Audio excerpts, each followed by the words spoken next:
one of my favorite type of moment is when people come along and say, I didn't like this story. I didn't like the story. And so they'll say, why did you choose this for me? Why did you make me read this? I said, Oh, interesting. yeah, so you did read it. Or when people say, this is not good enough. This story is not good enough. It's poor literature. It's not very well written, etc. It's very common to hear people say that. Uh-huh. And that, of course, opens very interesting conversations as to, what made you read to the end if you thought you didn't like it, or if you thought it wasn't very good. Why didn't you stop? What made you come to the session today? And of course, often the conversation, well, more often than not, the conversation goes very far away from that sort of value judgment. This is good or it's not good.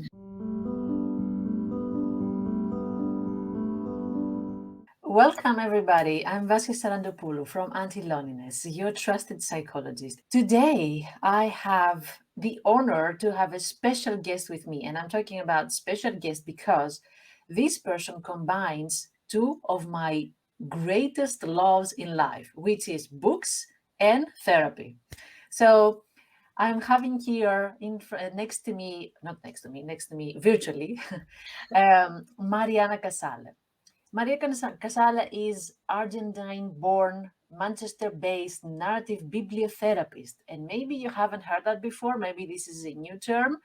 For me, it was new term when I saw her, when I met her, but she's going to explain more about that.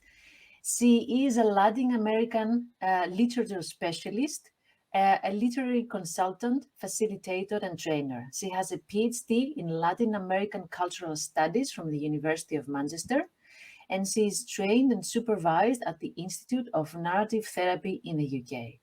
Wow. So, Mariana, thank you so much, first of all, that you're here. Thank you for giving me and our listeners and viewers the opportunity to learn more about you and this very special, amazing thing that you're doing. So, tell us a few things about you and where do you live, where are you located, and what does a typical day of yours look like? First of all, thank you for inviting me. The honor is all mine being here in this conversation with you. So thank you, Vasya, for inviting me. I'm based in the UK, so I live in Manchester, but my practice is based online. So at the moment, all my practice is online, and I work with people from all over the world, even though some of my work happens in Manchester, but it's very small portion of it. A typical day, there is no there is no typical day in my life, because there are many different things that happen in my week. A lot of my time is spent listening and talking to people, and the rest of my time is spent reading. So it's a combination of both. So I hold in my head and in my heart stories from people and stories that come from books. Yes. Oh, wow. What a beautiful world. Thank you. Books and people, the amazing combination. Yeah. So, the term bibliotherapy, you say that, and I read that on your website, is the conscious encounter with the literary text which opens itself up to transformative conversations that support you as you become the author of your own story. I love that definition. This is so powerful what you're saying here. So, can you tell me more, and of course, all the people that are listening and watching us, what is bibliotherapy and how this idea came to you? Yeah, broadly speaking, and put very simply, bibliotherapy is the use of literature to ease pain, to feel better. That's the simplest definition there is. And there are many ways of practicing bibliotherapy, and many and practitioners have different sorts of backgrounds. So we all bring something different to our practice of bibliotherapy. In my case, it's a combination of my literary background and a curiosity about the therapeutic value of that encounter with text. That is, when a person reads, there are lots of little gaps that are left in that experience of reading, where it's the reader who then puts in new meaning. So there is no complete and true text before the reader encounters it. The meaning emerges in that connection. So it came, the way I came to bibliotherapy was through observing openly and with curiosity exactly that wonderful chemical reaction, if you like, that happened when people came into contact with the story and they were given a safe, secure and compassionate space in which to talk about it. So I started noticing that people would insert their own questions about themselves and their own stories into those little gaps that the text leaves. And at the beginning, I started working in a merely sort of literary capacity, so just sharing texts with people. And increasingly, I felt that there was a lot to do in holding that space in a responsible, safe, compassionate, and ethical way, so that whatever was therapeutic about that encounter could be taken a little bit further to, you know, and so I started observing that spaces for deconstructing certain structures, power structures particularly, that tell us what our lives are like, that give us received knowledge about what life should be like. They could be teased apart so that the pain that we feel in resisting those structures and the pain that is caused by those structures of power can be eased by us gaining, us as readers, as persons, regaining our sense of empowerment. That's it. Exactly. So the sort of scientific name, if you like, would be, it's a constructionist post-structuralist practice, because it does that. It breaks apart what's being given to us so that we can choose ourselves what we want to preserve of that and what we want to change. So it's very person-centered. Absolutely, absolutely. And I imagine it in my head as a very powerful encounter, you know, the person who is ready to process something, is ready to talk about something, to explore something, and a text that initiates this exploration, the Yeah. text that meets what is already on the surface Yes. and brings it up and explodes it. Yes. Yes. And also, it's interesting that you said a person who's ready to process something. Often bibliotherapy offers that safe space for people who are not particularly ready, if you like. So it's not a diagnosis-led practice. And often in the encounter with the text opens up a conversation, but the pace of that conversation is given by the person. So often it looks like a very simple on the surface conversation, but little by little each person finds those gaps where that meaning making will emerge. Exactly, exactly. Yeah. Maybe the more correct way to say that is like not the person who's ready, but maybe the information is ready to be merged. Maybe we don't understand that we're ready, but the information, the feeling or the experience is ready to be Yes. processed, Yes, either because on a conscious or subconscious level. yes, exactly. Because often what happens is that that's in the text, and we sort of hook on to stuff that says already in the text, even without consciously knowing we're Exactly. doing that. Yes. Yeah. Exactly. That's exactly what I mean with we are ready. I mean, Yes. subconsciously we're ready, but maybe we don't know that we're ready. Exactly. So the text will sort of open that up. Yeah. And how do you choose the books or the texts that you're working on? Yeah, it's interesting. I think it's always important for me to say that it's a lot less about the content of the text than about the actual mechanism of the reading and the opening up of space, Mm. because often it is thought that sort of conventional bibliotherapy, if we read about someone is, say, bereaved, to take a common example, and then you must look for something that talks about bereavement or death or loss. It doesn't work like that, or at least not in my experience. Often stories that are not thematically related will indeed open the space that that person needs Yeah. to be opened. So you could be reading anything, and if that person is wanting to talk about their bereavement or to explore their feelings that happened to take place at the time of bereavement, then that will come up. So it is completely non-led in that way. So I often choose texts that will be thematically linked to a general idea that I think might be interesting to tease apart. And that is a more rational choice. So, for example, texts about the body or about gender roles, or sometimes about loneliness and loss, generally speaking.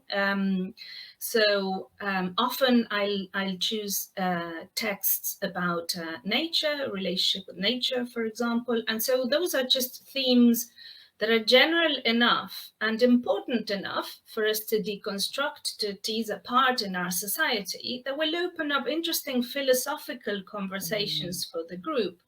And then each person will find the gaps that they need to find, if that makes Yeah, sense. yeah. And this is something that you offer in a group setting, but also individually, right? Yeah. Yeah. So most of my work is done in groups. Mm. So, of course, the huge advantage of working in a group is that it helps with a sense of connection, Yeah. of being part of a network. It also helps as a way of being listened to by different subjectivities. It's not just one person, the therapist or the teacher who's listening. Mm. So that helps. And then I also work individually. Yes.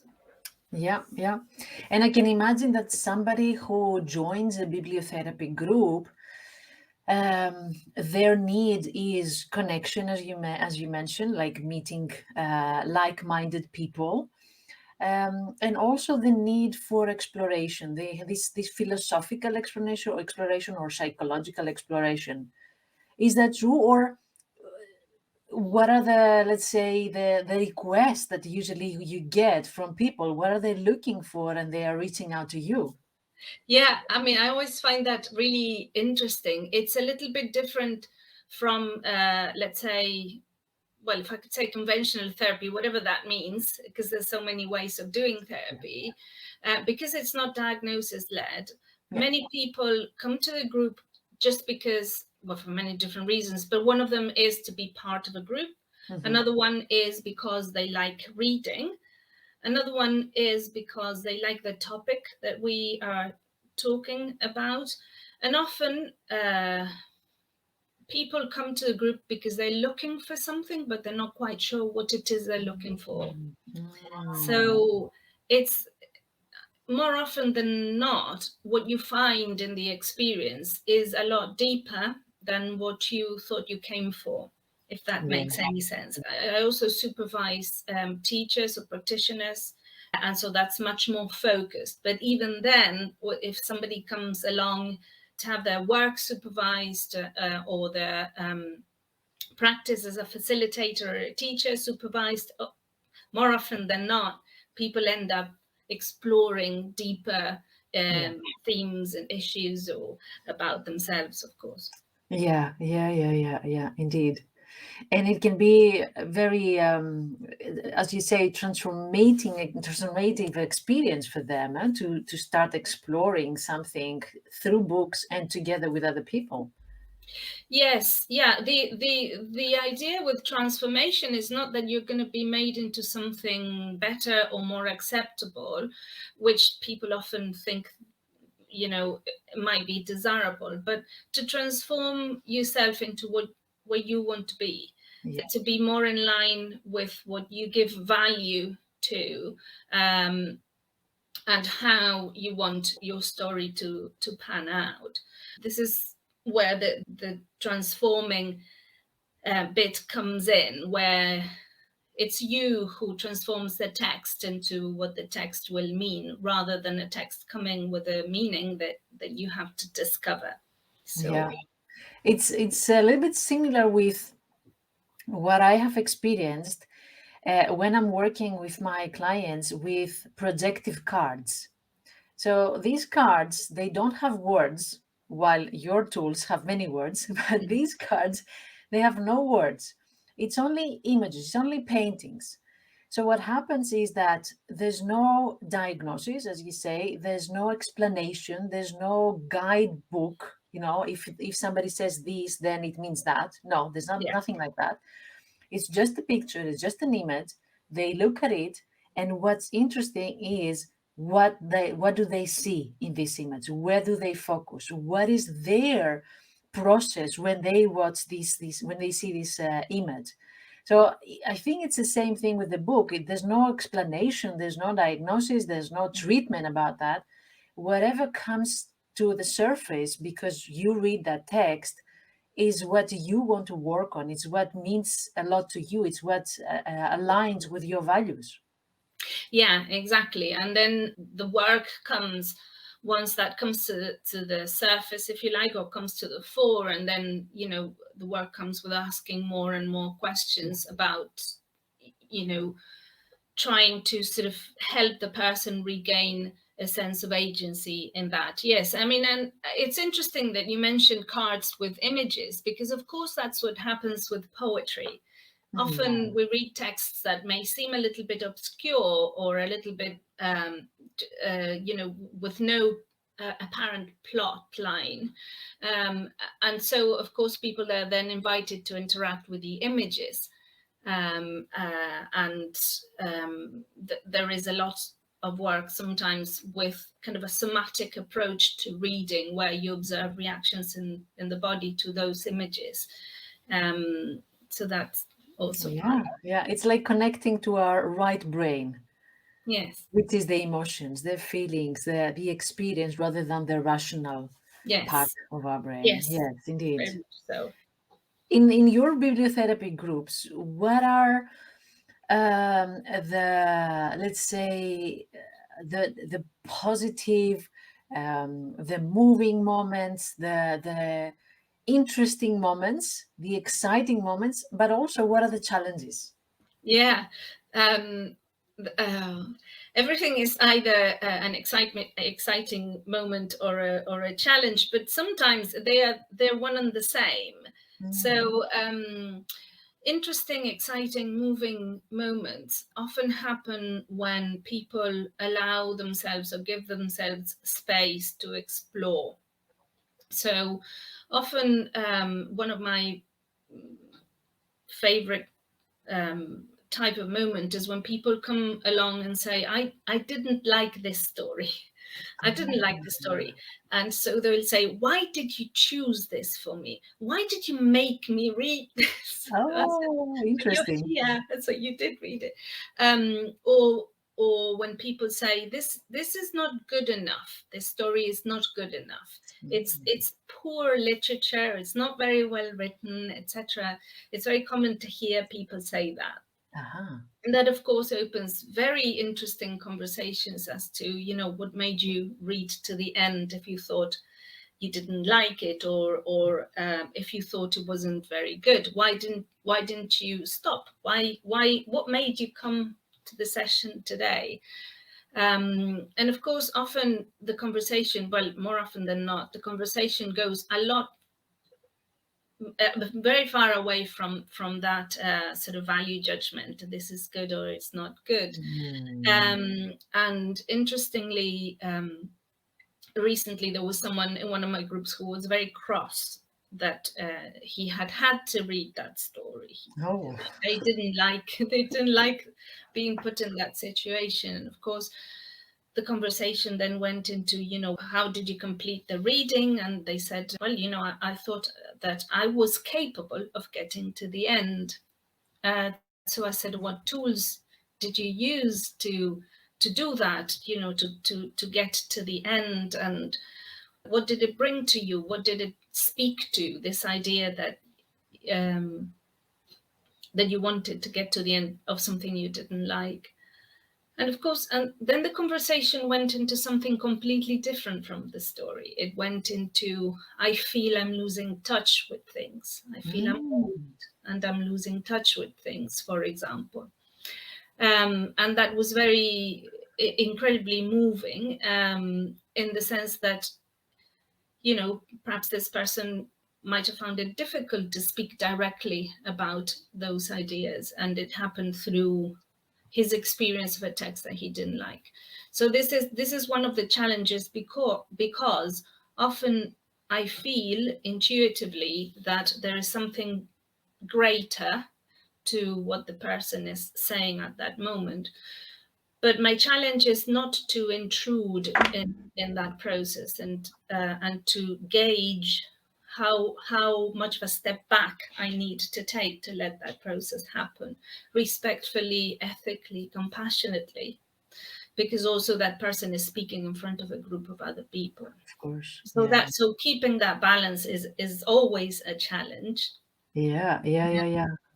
Another challenge is steering the conversation, and this is where, I sort of avail myself of my position as a more influential in the group, whereas steering the conversation away from the merely rational or academic or intellectual, which is very tempting to do. And of course, literature affords you that distance. You can talk about anything that is more intellectual or more philosophical, but in a way that it puts you at a distance from the conversation, so away from focusing on yourself.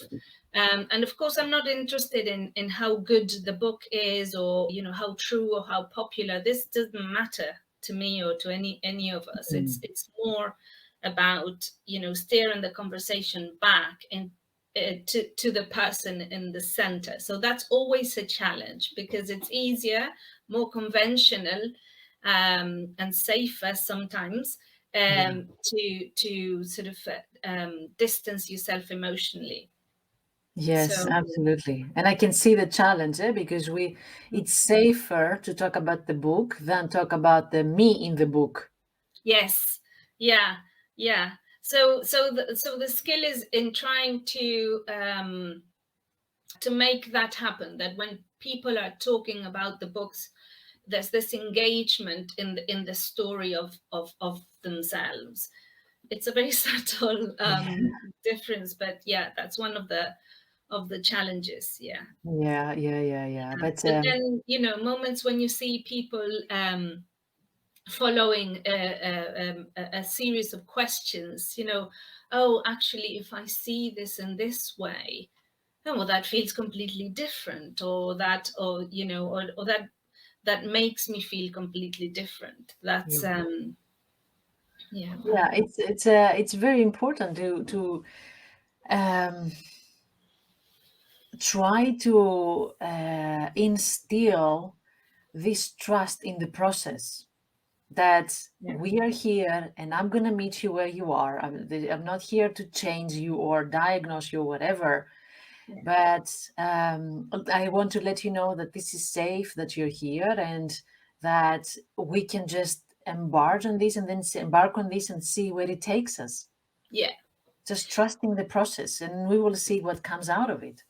Yes, and it's really important. That's really important in terms of the idea of authority, because when we're reading literature, conventionally you think there's someone who knows more than I do Mm, who's going to tell me something. mm-hmm. And of course, that's another big challenge to sort of challenge the idea of there being an authority outside of yourself. So I don't have the answers to the questions, and I don't have an agenda. I'm not asking you these questions to get you somewhere, because I don't know where you're going.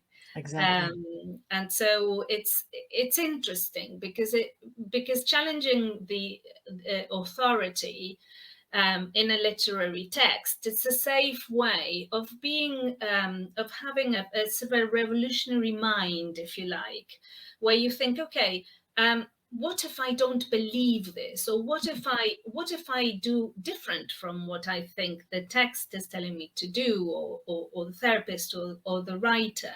Yeah. And of course the text also gives you enough distance so that you're not involved in such a way that you're putting yourself at risk, if that makes Yeah. sense. Because Yeah. you can disagree with a character, you can judge a character, you can be cross with a character, but they're not real. Yes. Yeah. And it makes it safe. And then the next part would be being curious why I'm feeling what I'm feeling with this text or with a character. Yes, exactly. So there's a lot Mm. of rewriting that takes place. So we one of the things we do is to become very mindful and very aware of why we react in a certain way. Yeah. So for example, the question, how do we know this? Who's telling us this? If the story is in the first person, it's very different from a story told in the third person, for example. If we draw all sorts of conclusions in a story that's being told in the first person by a character who's speaking their mind directly, that's going to give us a very narrow view of the world. That's someone's view of the world, and we are hearing their thoughts and feelings. And while we are privileged to hear that, we're only hearing that person's view of the world. So it's quite interesting. It's always a double process, because we feel enabled by that first person that we can do the same. Mm-hmm. And at the same time, it allows us to become very aware that it's a limited view of the world. While So what happens when it's on the third person? So when it's in the third person, this is opens Pandora's box.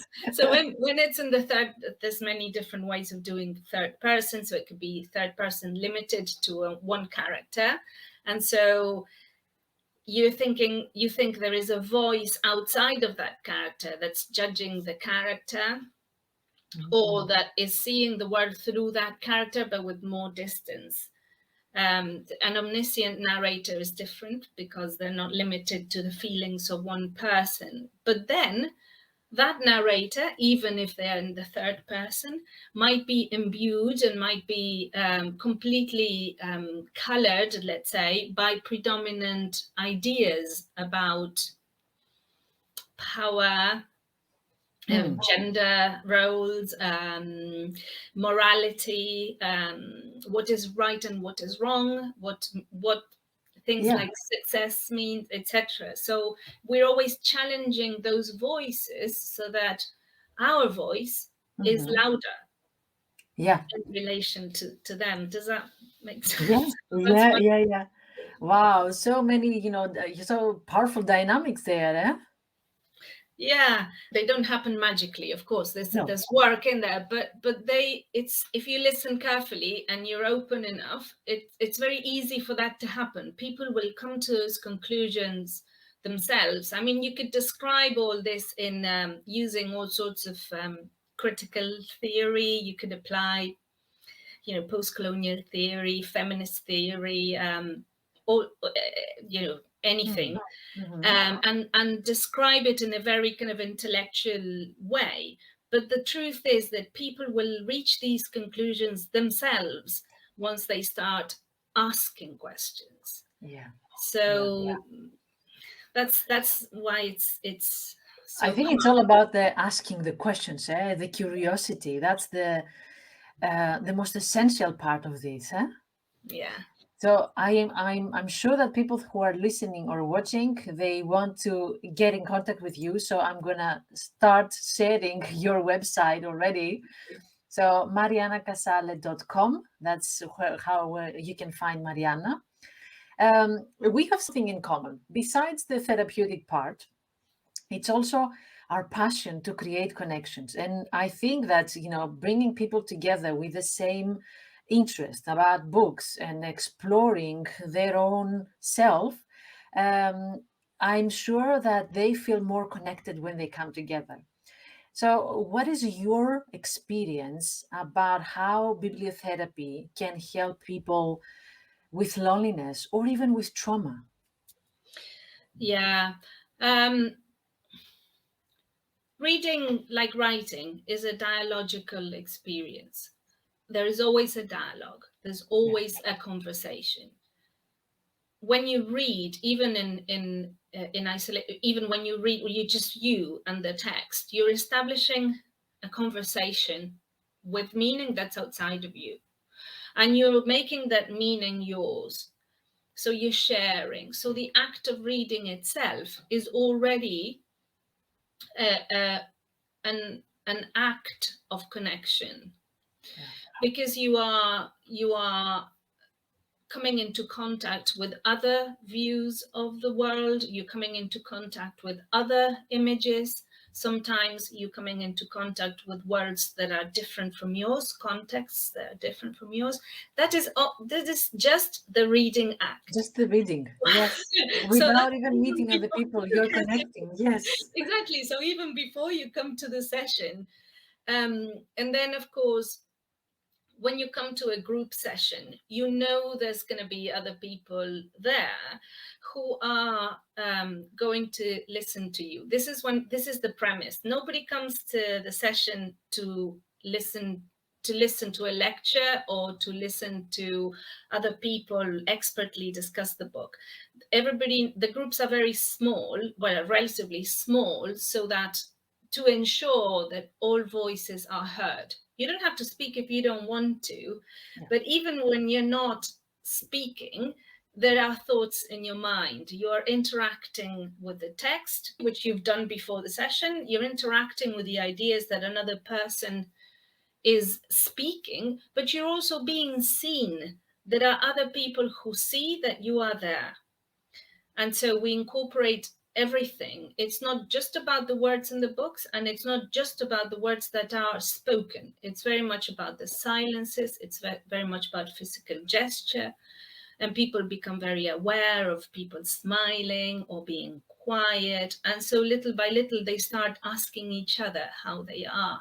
And they might say, oh, but I want to know what she thinks about this, because I heard her say something in the previous session. Or, I Oh, remember. So the text allows or enables us or encourages us to establish those connections ourselves. Sometimes we don't know how to do it, but because we've gone through these mechanisms with the stories, then we borrow, don't we? We borrow and we put them into practice with other people. So yes. Yeah. the text is an enabler. That's what it is, really. Yes, it is. It is. Yeah, yeah, yeah, indeed.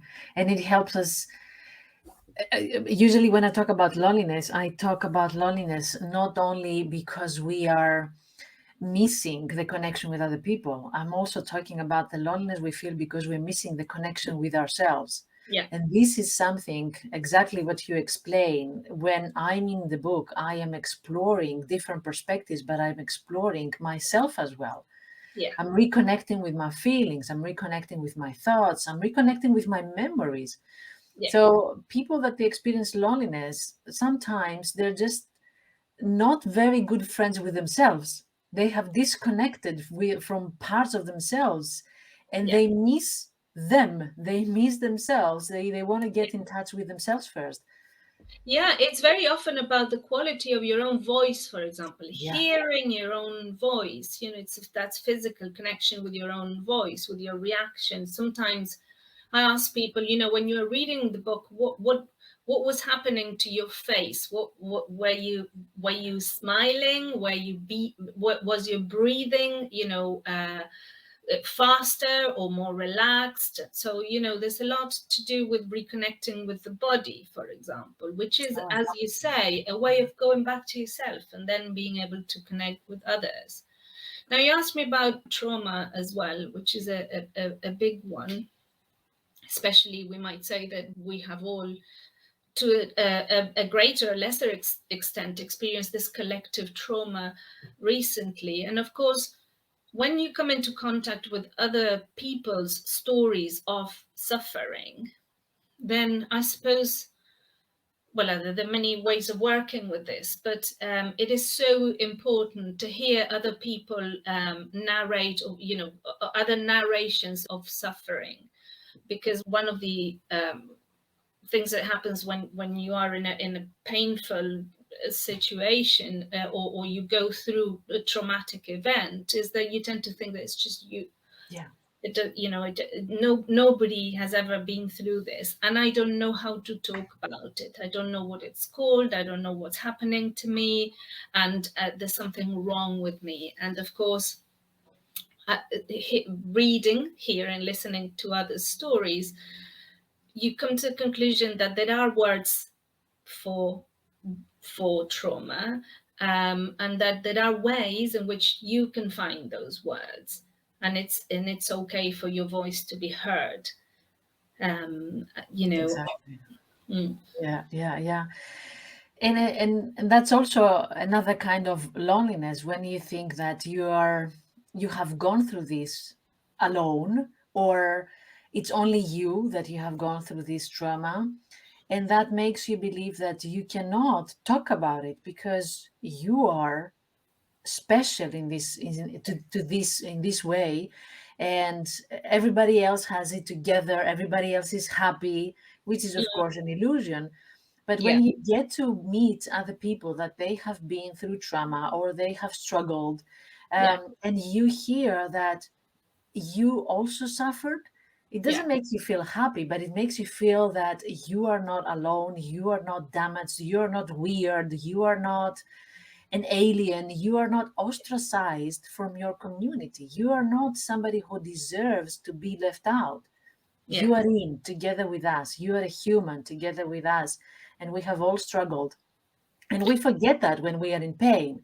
So when we get to meet other people, and I have experienced that because for years I have been facilitating divorce support groups and grief support groups. mm, So when they come together and they hear that other people have gone through the similar experience, the first thing that they feel is relief. Oh my God, I'm not all alone in here. And yeah. there are other people that they have been through the same thing. Relief and connection. That's the first thing that changes in them, even from day one. Yes, absolutely. And that helps to break down ideas of wholeness, for example, and perfection. Yeah. So we obviously we live in a society that gives a lot of importance to sort of idealized versions of people. This is what beauty is. This is what the happy family is. This is what a successful individual Yeah. is. And of course, I often use experimental literature, so literature that doesn't look whole, so where there's a lot of fragmentation or a lot of contradiction, and of course that helps to see that there are ways of making beauty out of what we might otherwise have thought of as brokenness Yeah. or damage, and that the idea of brokenness and damage are also constructs in society, the same as perfect beauty. So Yeah, once yeah, you flip I that, totally agree. This is where all the beauty lies, actually, in the imperfection. yeah, And I remember I was in a training about presentation skills. I think it was many years ago, and I remember that one of the coaches there, they said that don't be afraid to make mistakes when you're on stage or when you're giving a presentation. People relate more to those that they are they are human, imperfect, than those that they're trying to keep a perfect facade. They don't connect so much with them than with the person who is going to be probably sweating a lot, or probably like doing a lot of mistakes, or not a lot of mistakes, but doing mistakes there in their speech, in their presentation, or being awkward, they connect more with this person. They empathize more. Yes, exactly. It's empowering, isn't it? It means Yeah. that, yeah. Because also, if you go for perfection or wholeness or these ideal um, attributes, you're distancing yourself necessarily, because so I think that the most powerful thing you can do is bring your story with you, so Yes. that it's like the features in your face, isn't it? So they tell who you are and what you've been through, and what you've experienced in life. And Yeah. what more powerful and more helpful and more generous than to bring everything that you are, so that we can all make meaning together, Yeah. so Can you share a powerful moment of your groups? Because they sound so interesting, so fascinating. Some powerful moment of your groups, or where, for example, the book reading or the book discussion led to something transformational or opened the door to a deeper level of awareness. there There are many, probably. there are many, and they're different. There are moments of discovery or epiphany. I like the word epiphany. It's a this light thing, this where the light happens and you're able to stand in the glow of that light. So there are moments when people will say, ah, this is what I've been feeling, this is what it's called. So there are moments like that, and then there are moments when people are able to tell their stories. So, for example, I know how this character is feeling. I know what she's feeling because I've been through this. It's difficult to tell very specific stories, because it's people's privacy. So it's difficult Yeah, to yeah, of give course. particulars. But um, when people are struck by an image in a poem, for example, and they say, this takes me back to that room. There was someone in particular in one of my groups who always took herself back to a room in her childhood that she shared with a sister. And whenever we talked about, and I often talk about space a lot. We often work with spaces, how they narrate. So she always took herself back to that room, and she said, you know where I'm going to go. I'm always going to go to that room where I lived with my sister, etc. And then over the sessions, she kept talking about what that place in that part of the country, in that part of her life, was so important. But then over the sessions, then it came to the point where she described a very important and tragic loss in her adult life. And she spent a good few minutes describing to the rest of the group exactly how that tragic event had happened in detail.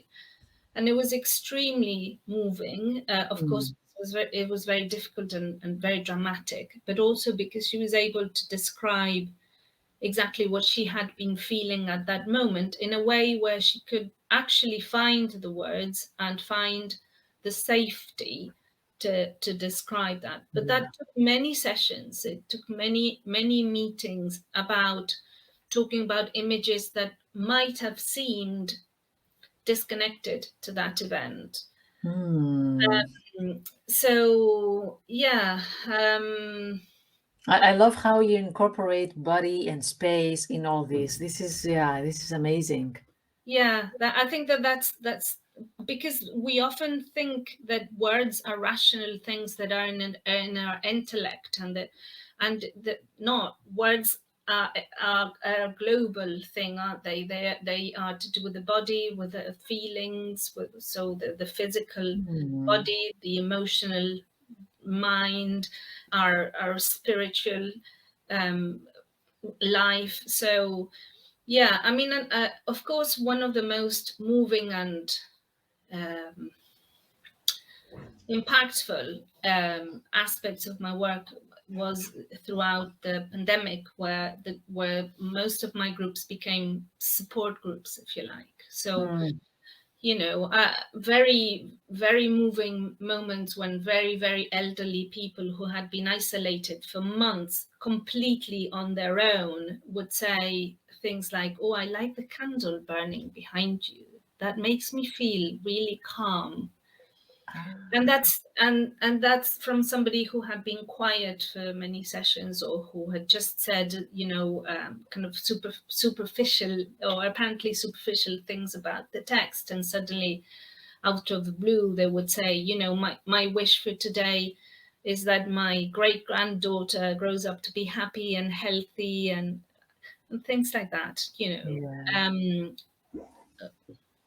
Oh wow, I have goosebumps. I mean, like, oh, this is so wonderful. Everybody connects with what they are ready to connect. Like as you said, this person, this elderly man, was connecting with your space. yes. Yeah, the reason I mention things like that is because it's often in the very simple things where people put a lot of engagement with their feelings, where people, Mm. speak what's Yeah, happening at that moment. Because, of course, if we sit down and say, okay, why are you sad? Oh, my wife died, this happened, and that's a collection of facts, isn't yeah, it? It's the same as talking, what's the text about, what's the story about, yeah. and nothing's happened to you, it hasn't touched you. Yes, And of course, it's all about creating a space where that voice can be heard. It sounds simple, but there isn't enough space for everybody's voices to be heard in this world we live in. So absolutely, absolutely. Ah, yeah. Beautiful words, beautiful human beings. Absolutely. Do you also cope in your tough moments through bibliotherapy? Do you also use books and connect with the words and the space and your feelings when you're yeah, struggling? that's a really good question. So I can answer in two ways, or there are two aspects to the same answer, which might seem contradictory. When if I am having a very difficult time, or something very difficult has happened, often I don't feel I can read, Mm, mm, because it's fair to say that if you go through something very traumatic or very painful, it's very difficult um, to find strategies that you can yeah, use, and you can measure the aims and consequences and effects, because you can't do that when you're hurting. It's very hard, isn't it? yeah, At the same time, the other side of the equation, which is just another facet of the same experience, is that things like reading aloud really help me personally. So if I read a text aloud, and I can connect with the words on a physical level, without having to draw any conclusions, without putting any pressure on myself to have to think, yeah, that is incredibly liberating. So there's an author that I love, particularly Samuel Beckett, who has a lot of seemingly nonsensical writing, where when you read aloud, it has such power and such energy, just the rhythm of the words, that it does something to your breathing. So when you have to produce sound with your body, your breathing is engaged in a way that you cannot but think about it or become aware of it. So you're engaged physically with the words, and only then the words decant really slowly in your unconscious mind or somewhere else, and they do their soothing work.